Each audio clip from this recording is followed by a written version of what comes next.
Fala aí pessoal, tudo bem? Nesta videoaula continuaremos nossos exemplos do uso da calculadora científica no curso de Computação Numérica. A aplicação de hoje é em raízes de equações transcendentais. Lembrando que você pode fazer o download desse vídeo para assisti-lo offline, bastando acessar nosso site rexmedeiros.com. Para ilustrar a aplicação, pessoal, vamos utilizar o método de Newton. Esse método está descrito em uma das nossas videoaulas, cujo link eu estou deixando aqui na descrição do vídeo. Então, o método de Newton consiste de um processo iterativo que, a partir de um chute inicial x0, nós encontramos valores para a raiz x1, x2, etc., que, se o processo converge, então esses números estão mais próximos, né? Irão se aproximando cada vez mais da raiz procurada. Como critério de parada, nós iremos utilizar o erro relativo, né, que nesse caso deve ser menor do que um certo limiar epsilon. O exemplo que utilizaremos é o mesmo da videoaula sobre método de Newton, que é o cálculo da taxa de juros de um empréstimo com prestações fixas. Então, lá, para encontrar a taxa de juros, né, nós resolvemos essa equação f de x igual a zero. Bem, pelo método de Newton, nós precisamos calcular a derivada, que ela está já aqui calculada para a gente. Precisamos também de um chute inicial, que nesse caso vai ser 0,2, ou seja, 20%, né? E de um limiar para o critério de parada, que nesse caso será 10 elevado a menos 5. Para começar, nós precisamos de dois passos fundamentais. O primeiro é definir quais são as posições de memória da calculadora que utilizaremos. Tá, okay? Então, vou colocar aqui a calculadora. Como nós sempre estamos calculando um valor de x, é natural que utilizemos a posição de memória x da calculadora. Bem, o x será usado para guardar o valor do novo x, porque lembrando aqui do processo iterativo, nós calculamos um novo x, que é o xi mais 1, baseado no valor atual de x, que nesse caso aqui é o xi. Então, para representar o xi, que é o valor atual de x, nós usaremos a posição de memória A, que representa assim o valor atual de x. Nesse caso aqui, vemos que nós temos duas constantes aqui que aparecem tanto na função quanto na derivada. É 140 dividido por 26,5. Então, para facilitar a digitação na calculadora, nós iremos colocar esse valor, armazenar esse valor em uma das posições de memória. Vamos escolher aqui a posição F para isso. Tá certo, pessoal? Falta definir a nossa estratégia de cálculo. Veja que no processo iterativo nós temos o cálculo da função f em xi e o cálculo da derivada de f em xi. É natural a gente pensar que a gente deve calcular a função em x, a derivada em x e só depois realizar o cálculo do próximo valor de x. Bem, essa não é a melhor estratégia para fazer as contas na calculadora. Melhor que isso é escrever a expressão do próximo x em função do x atual, tá certo? Então vamos escrever essa expressão aqui agora, só que utilizando a sintaxe da calculadora. Então lembrando que o x atual está guardado na variável, na posição de memória A, nós vamos escrever o cálculo do novo x. Então ele será, né, o x atual, lembrando, pessoal, que ele está em A. Então, vai ser A menos f do x atual. Então, f do x atual, lembrando que o x atual está em A, vai ser 1 menos, a parêntese, 1 mais A elevado a menos 9. Então, vou até colocar assim, elevado a menos 9. Ok? Colocando aqui a mesma sintaxe que é utilizada na calculadora.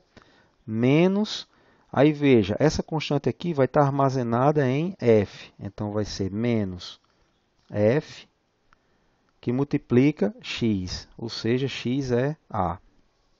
Perfeito. Então, aqui nós temos digamos, f de A, e agora a gente vai dividir por f' de A, que vai ser, entre parênteses aqui, né, para iniciar a divisão, 9 que multiplica 1 mais A elevado a menos 10,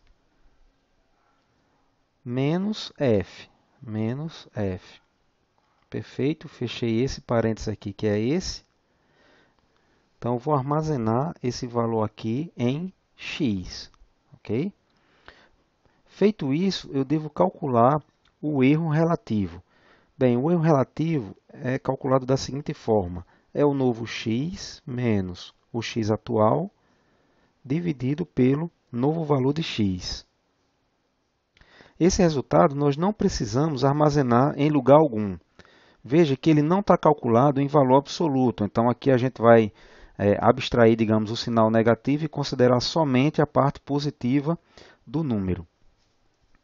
Tá certo? Como último passo, nós precisamos, né, armazenar o valor, o novo valor de x em A, tá certo? Para que a gente possa recomeçar o processo iterativo. Então, no visor da calculadora, eu vou colocar o valor de x e vou armazená-lo em A. Tá certo? Porque aí a gente pode recomeçar, se for o caso, né? Se o critério não for atendido do erro relativo, a gente pode recomeçar e calcular um novo x. Bem, então antes de começar os cálculos, vamos armazenar os valores iniciais na calculadora. Veja que o valor atual de x é 0,2, que é o chute inicial. Então, eu vou armazenar ponto 2, eu vou armazenar em A. Bem, um outro valor que a gente vai armazenar é 140 dividido por 26,5. Esse valor eu vou armazenar, para simplificar para a gente, eu vou armazenar em F. No caso aqui, pessoal, na calculadora de vocês, vocês vão ter F. Aqui, como eu não vou ter, eu vou armazenar em D. Tá ok? Então, aqui está armazenado em D. E onde tem F aqui nas equações, leia-se D. No meu caso, especificamente. Ok. Então, feito isso, eu posso limpar o visor da calculadora para facilitar a digitação da equação do processo iterativo. E aí eu começo a escrever essa equação. A menos, que é o x atual. Então, vamos lá escrever essa parte aqui, que é o f do x atual. Vai ser 1 menos, abre parêntese, 1 mais alfa, 1 mais alfa A. Isso aqui tudo elevado a menos 9. Menos o f, que aqui nesse caso eu vou utilizar o d, né? Então, alfa d, vezes o valor atual de x que está em A. Então, alfa A. Bem, aqui já temos o f de A, né? O f do x. Agora vamos dividir por f' de A, que vai ser 9, abre parêntese, 1 mais alfa A, fecha parênteses, elevado a menos 10, menos o D, menos alfa D. Perfeito, vou fechar o parêntese e o resultado desse cálculo eu vou armazenar diretamente em x. Então, Shift gravar em x. Esse valor obtido, pessoal, é o primeiro valor de x, né? Ou seja, o valor de x1. Então, eu vou colocar aqui na iteração 1, nós obtivemos x1 igual a 0,134 reticência. Veja que eu não preciso escrever esse valor completo de x, tá certo? Porque provavelmente o x desejado não vai ser encontrado nessa iteração. Então, eu sempre posso verificar quem está armazenado em x para recuperar essas outras casas decimais aqui, tá bem? Então, não vou precisar escrever isso aqui, eu vou ganhar um pouco de tempo. Ok, então vamos calcular o erro relativo. Então, o erro relativo é calculado da seguinte forma. Vai ser o novo x, então, alfa x menos o x anteriormente calculado, que está em A, alfa A, tudo isso dividido pelo novo valor de x, que está na variável x. Então, alfa x. Ok? Então, igual, abstraindo aqui o sinal negativo, também eu posso escrever que o erro relativo vai ser igual a 0,486, a reticência, que isso aqui certamente é maior do que 10 elevado a menos 5. Isso significa que eu preciso fazer um novo passo, tá bem? Mas antes de fazer um novo passo, de calcular um novo valor de x, eu preciso armazenar o x atual em A, tá bem? Então, eu vou escrever aqui, vou fazer essa atribuição. Eu vou colocar x no visor da calculadora e gravá-lo em A.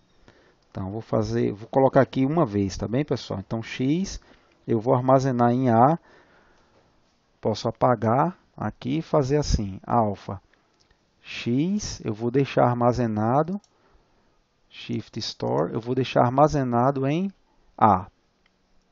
Posso apagar aqui o visor da calculadora e escrever assim, iteração 2, cálculo de x2. Aí é que está a facilidade de utilizar os recursos da calculadora, pessoal. Tudo que eu tenho que fazer é voltar aqui no disco ou na seta para cima e procurar a expressão do processo iterativo. Tá bem? Então aqui, se não me engano, são 3 ou 4, são 3 toques, né? 4 toques. Eu encontrei aqui a expressão do processo iterativo. Então esse aqui agora, lembra que em A está o valor atual de x, tá bem? E o valor dessa expressão eu já vou armazenar na variável x, tá certo? Então, bastando clicar igual, eu vou ter o novo valor de x calculado, que é 0,1229, vou colocar reticências. Agora chegou a hora de calcular o erro relativo, que também eu já fiz uma vez, então ele está aqui na memória da calculadora. Eu volto, encontrei a expressão do cálculo do erro relativo, eu baixo clicar em igual, e aí o erro relativo já vai ser 0,095 reticências, que é maior do que 10 elevado a menos 5.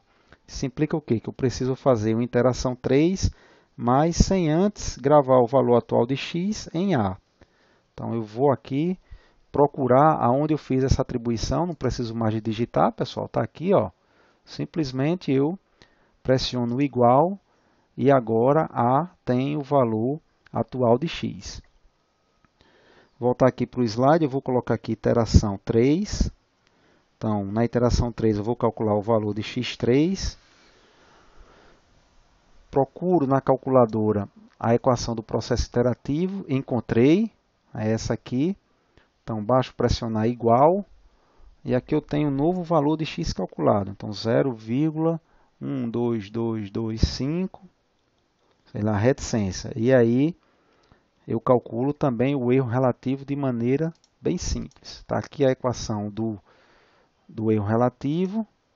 Nesse caso é 5,31 reticências vezes 10 elevado a menos 3. Estamos bem próximos, né? Mas por enquanto isso aqui é maior do que 10 elevado a menos 5. Então na iteração 5, volto aqui na equação, igual, x5 igual a 0,12224, reticência, com um erro relativo igual, procuro rapidamente, equação do erro relativo, encontrei aqui, dá 2,01 vezes 10 elevado a menos 10. Que é menor do que 10 elevado a menos 5. Então, a gente já encontrou a raiz procurada. Então, eu vou escrever aqui, pessoal, x igual... veja que eu só escrevi aqui digamos assim, as primeiras casas decimais do valor de x. Mas, como o valor está armazenado na memória x, eu posso facilmente recuperar, né? Então, recall x, e aqui eu tenho o valor com todas as casas decimais que a calculadora pode nos dar. Então, 0,122248374. Como o erro relativo aqui era 10 elevado a menos 5, então a solução do problema vai ser com 5 algarismos significativos, né? Então, a nossa taxa de juros aqui com 5 algarismos significativos vai ser exatamente 0,12225, que é a resposta, a solução para a nossa questão. Tá certo, pessoal? Então, só revisando aqui uma dica importante. Ao escrever a equação na calculadora para calcular o novo x, utilize a equação de todo o processo iterativo, tá? Então não vale a pena calcular isoladamente o f do x e o f' do x. Essa é a grande dica para que você resolva, né, de maneira simples, rápida e sem perigo de errar contas, né, resolva os problemas de raízes de equações. Então, fico por aqui nessa videoaula, espero que tenha sido bastante útil. Se você tiver alguma dúvida, escreva nos comentários ou então envie seu e-mail para rexmedeiros@sct.frn.br. Um abraço e até a próxima.